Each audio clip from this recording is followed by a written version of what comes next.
انسان کی زندگی میں سب سے زیادہ جو دین نے تاکید کی ہے وہ اس بات کی کہ انسان تقوی کے دامن کو نہ چھوڑنے پائے۔ تقوی کو حاصل کرنے کے لیے بھی تاکید کی گئی ہے، تقوی کی طرف تاکید کرنے کے لیے بھی کہا گیا ہے، تقوی کی طرف لوگوں کو ٹوکتے رہنے کے لیے بھی کہا گیا ہے، حتیٰ کہ وہ جمعہ کا خطبہ کہ جس کے لیے یہ طے ہے کہ اس ایریے میں ایک ہو اور لوگ جمع ہوں اور خطبہ کہا جائے، اس خطبے میں تقوی پروردگار کی بات کی جائے، اور پھر اس کے بعد امر بالمعروف اور نہی عن المنکر کی، جس کا نتیجہ ہی یہی ہے کہ انسان کو اچھائیوں کی طرف بلایا جائے، برائیوں سے بچایا جائے۔ خوب یہی تقوی، اسی کا نام تقوی کہ انسان ایک دوسرے کو برائی سے دور کرنے کی کوشش کرے اور ایک دوسرے کو اچھائیوں کی طرف بلائے۔ جس چیز کی اتنی زیادہ تاکید خداوند متعال نے کی ہے، دو چیزیں، ایک تو یہ کہ تاکید کتنی کی ہے، دوسری تاکید کرنے والی ذات کون ہے۔ اگر تاکید کرنے والی ذات پروردگار، وہ چھوٹی موٹے انسان اگر تاکید کرے تو ٹھیک ہے، اس کا علم کافی نہیں ہے، شاید اس نے کسی چیز کی اہمیت کو نہیں سمجھا ہو، اس کے بعد یا نعوذ باللہ اس کی نظر اتنی نہیں ہے، فکر ایسی نہیں ہے۔ ذات پروردگار جس کے لیے کوئی تصور نہیں ہو سکتا ان چیزوں میں، وہ تقوی کی اگر اتنی زیادہ تاکید کرنے کے لیے کہے تو اس کا مطلب کہ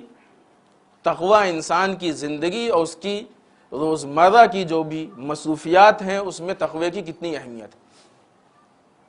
اگر انسان اس اعتبار سے اہمیت کو دیکھے تقوی کی تو پھر انسان تقوی سے ایک لمحے کے لیے بھی رشتہ نہیں توڑ سکتا ہے۔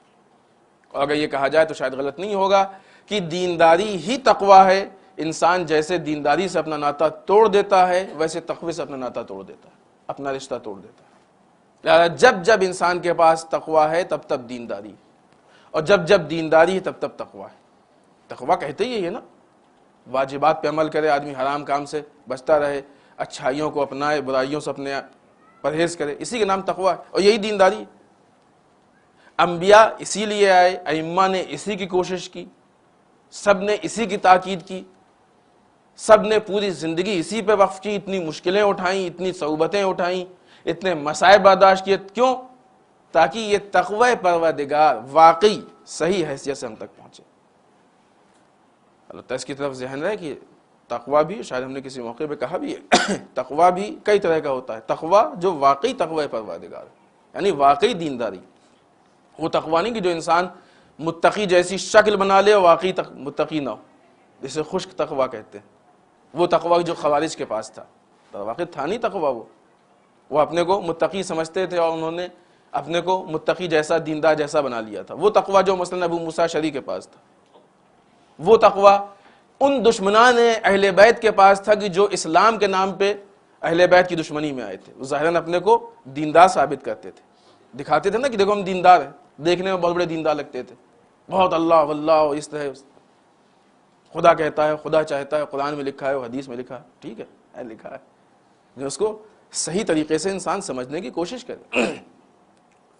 تو تقوی کی بے انتہا تاکید کی گئی ہے، اس شرط کے ساتھ